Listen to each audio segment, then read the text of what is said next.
Hi there, this is the Hitchhiker's Guide to the Galaxy, chapter 11.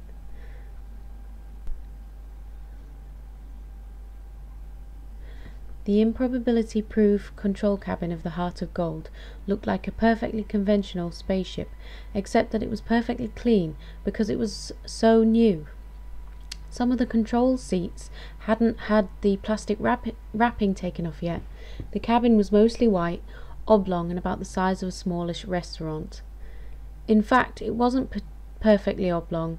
The two long walls were raked round in a slight parallel curve, and all the angles and corners of the cabin were contoured in excitingly chunky shapes.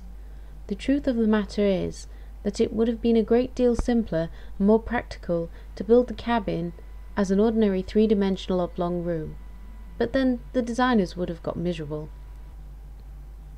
As it was, the cabin looked excitingly purposeful, with large video screens ranged over the control and guidance system panels on the concave wall, and long bank of computers set into the convex wall.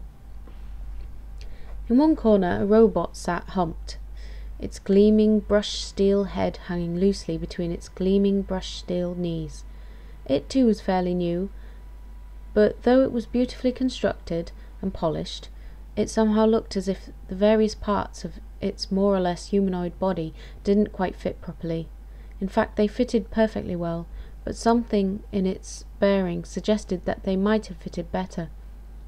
Zaphod Beeblebrox paced nervously up and down the cabin, brushing his hands over the pieces of gleaming equipment and giggling with excitement. Trillian sat hunched over a clump of instruments, reading off figures. Her voice was carried round the tannoy system of the whole ship. 5 to 1 against and falling, she said. 4 to 1 against and falling. 3 to 1, 2 to 1. Probability factor of 1 to 1. We have normality. I repeat, we have normality. She turned her microphone off, then turned it back on with a slight smile and continued. Anything you still can't cope with is therefore your own problem. Please relax.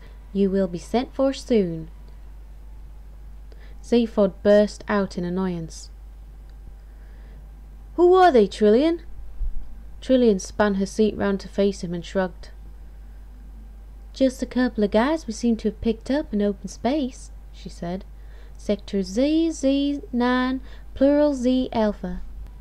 Oh yeah? Well, that's a very sweet thought, Trillian, complained Zaphod, but do you really think it's wise under the circumstances? I mean, here we are on the run and everything. We might have the police of half the galaxy after us by now, and we stopped to pick up a hitchhiker? Okay, 10 out of 10 for style, but minus several million for good thinking, yeah? He tapped irritably at a control panel. Trillian quietly moved his hand before he tapped anything important. Whatever Zaphod's qualities of mind might include, dash, bravado, conceit, he was mechanically inept and could easily blow up the ship with an extravagant gesture. Trillian had come to suspect that the main reason he had had such a wild and successful life was that he never really understood the significance of anything he did. Zaphod, she said patiently. They were floating unprotected in open space. You wouldn't want them to have died, would you? Well, no, not as such, but... Not as such? Not die as such? But...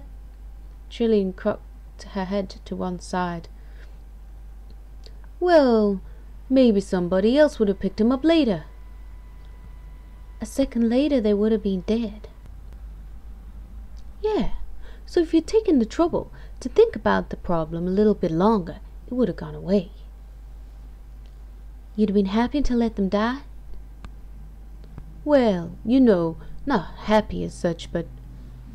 Anyway, said Trillian, turning back to the controls, I didn't pick them up. The ship did. Huh? The ship did, all by itself. Huh? Whilst we were in improbability drive. But that's incredible! No, Zaphod, just very, very improbable. Yeah. Look, Zaphod, she said, patting his arm. Don't worry about the aliens. They're just a couple of guys, I expect. I'll send the robot down to get them. Bring him up here. Hey, Marvin! In the corner, the robot's head swung up sharply, but then wobbled about imperceptibly. It pulled itself up to its feet as if it was 5 pounds heavier than it actually was, and made what an outside observer would have thought was a heroic effort to cross the room. It stopped in front of Trillian and seemed to stare through her left shoulder. I thought you ought to know. I'm feeling very depressed, it said. Its voice was low and hopeless.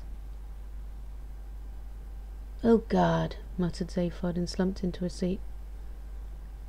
Well, said Trillian, in a bright and compassionate tone, here's something to occupy you and keep your mind off things. It won't work, droned Marvin. I have an exceptionally large mind. Oh, Marvin, warned Trillian. All right, said Marvin. What do you want me to do? Go down to number 2 entry bay and bring the 2 aliens up here under surveillance.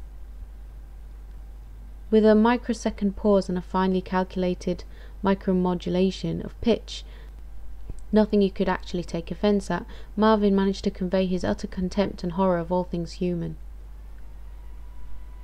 Just that, he said.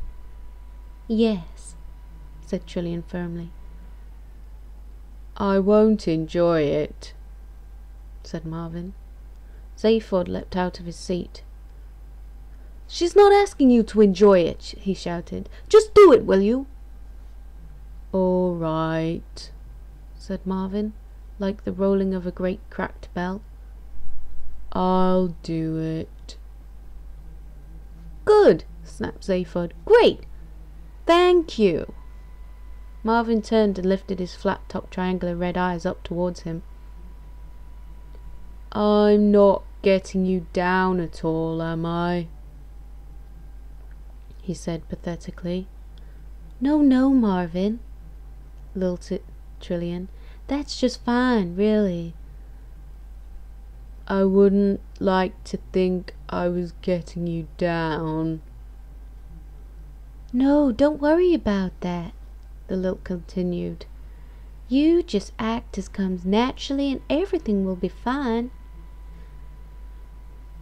You're sure you don't mind? Probed Marvin. No, Marvin, lilted Trillian. That's just fine, really. Just part of life. Marvin flashed her an electric look. Life, said Marvin. Don't talk to me about life. He turned hopelessly on his heel and lugged himself out of the cabin. With a satisfied hum and a click, the door closed behind him.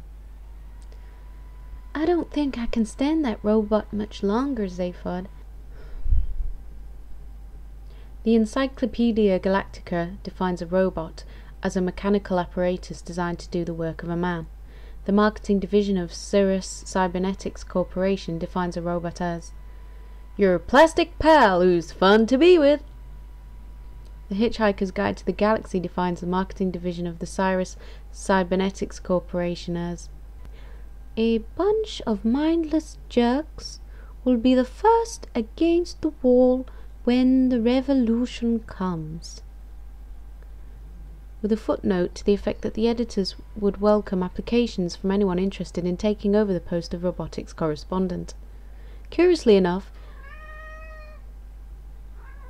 an edition of the Encyclopedia Galactica that had the good fortune to fall through a time warp from 1,000 years in the future defined the marketing division of Cirrus Cybernetics Corporation as a bunch of mindless jerks who were the first against the wall when revolution came. The pink cubicle had winked out of existence. The monkeys had sunk away to a better dimension. Ford and Arthur found themselves in the embarkation area of the ship. It was rather smart. I think this ship's brand new, said Ford. How can you tell? Asked Arthur. Have you got some exotic device for measuring the age of metal? No, I just found this sales brochure lying on the floor. It's a lot of the universe can be yours stuff. Ah, look, I was right. Ford jabbed at one of the pages and showed it to Arthur. It says, sensational new breakthrough in impossibility physics. As soon as the ship's drive reaches infinite improbability, it passes through every point in the universe. Be the envy of other major governments. Wow, this is big league stuff. Ford hunted excitedly through the technical specs of the ship, occasionally gasping at the astonishment of what he read. Clearly galactic astrotechnology had moved ahead during the years of his exile. Arthur listened for a short while, but being unable to understand the vast majority of what Ford was saying, he began to let his mind wander. Trailing his fingers along the edge of an incomprehensible computer bank, he reached out and pressed an invitingly large red button on a nearby panel. The panel lit up with the words, "Please do not press this button again." He shook himself. "Listen," said Ford, who was still engrossed in the sales brochure. "They make a big thing of the ship's cybernetics. A new generation of Cirrus Cybernetic Corporation robots and computers, with the new GPP feature." "GPP feature?" said Arthur. "What's that?" "Oh, it says, genuine people personalities." "Oh," said Arthur. "Sounds ghastly." A voice behind them said, "It is." The voice was low and hopeless and accompanied by a slight clanking sound. They spun round and saw an object steel man standing hunched in the doorway. "What?" they said. "Ghastly," continued Marvin. "It all is. Absolutely ghastly. Don't even talk about it. Look at this door," he said, stepping through it. The irony circuits cut into his voice modulator as he mimicked the style of the sales brochure. "All the doors in this spaceship have a cheerful and sunny disposition. It's their pleasure to open for you, and their satisfaction to close again with the knowledge of a job well done." As the door closed behind them, it became apparent that it did indeed have a satisfied sigh-like quality to it. It said. Marvin regarded it with cold loathing, while his logic circuits chattered with disgust and tinkered with the concept of directing physical violence against it. Further circuits cut in, saying, "Why bother? What's the point? Nothing is worth getting involved in." Further circuits amused themselves by analysing the molecular components of the door and of the humanoid's brain cells. For a quick encore, they measured the level of hydrogen emissions in the surrounding cubic parsec of space, and then shut down again in boredom. A spasm of despair shook the robot's body as he turned. "Come on," he droned. "I've been ordered to take you down to the bridge. Here I am, brain the size of a planet, and they ask me to take you down to the bridge. Call that job satisfaction? 'Cause I don't." He turned and walked to the hated door. Excuse me," said Ford, following after him. "Which government owns this ship?" Marvin ignored him. "You watch this door," he muttered. "It's about to open again. I can tell by the intolerable air of smugness it suddenly generates." With an ingratiating little whine, the door slid open again and Marvin stomped through.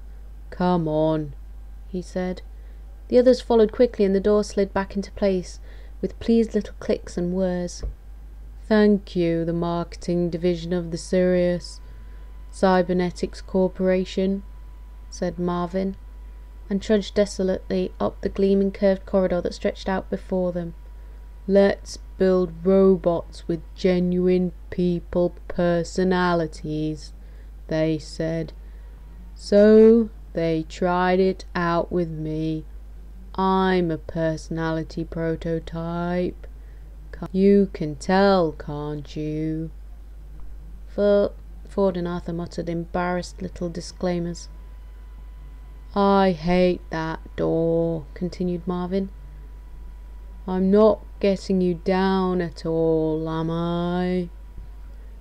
"Which government?" started Ford again. "No government owns it," snapped the robot. "It's been stolen." "Stolen?"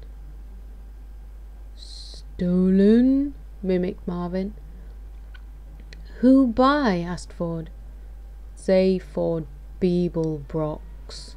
Something extraordinary happened to Ford's face. At least 5 entirely separate and distinct expressions of shock and amazement piled upon it in a jumbled mess. His left leg, which was in mid-stride, seemed to have difficulty in finding the floor again. He stared at the robot and tried to entangle some... I don't know what that word is, because I've typed it wrong. Muscles. Sorry. "Zaphod Beeblebrox," he said weakly. "Sorry, did I say something wrong?" said Marvin, dragging himself on regardless. "Pardon me for breathing. Which I never do anyway, so I don't know why I bothered to say it. Oh God, I'm so depressed. Here's another of those self-satisfied doors. Life. Don't talk to me about life." "No one even mentioned it," muttered Arthur irritably. "Ford, are you all right?" Ford stared at him. "Did that robot say Zaphod Beeblebrox?" he said. And that's the end of chapter 11. Hopefully it recorded. Thanks for watching. See ya.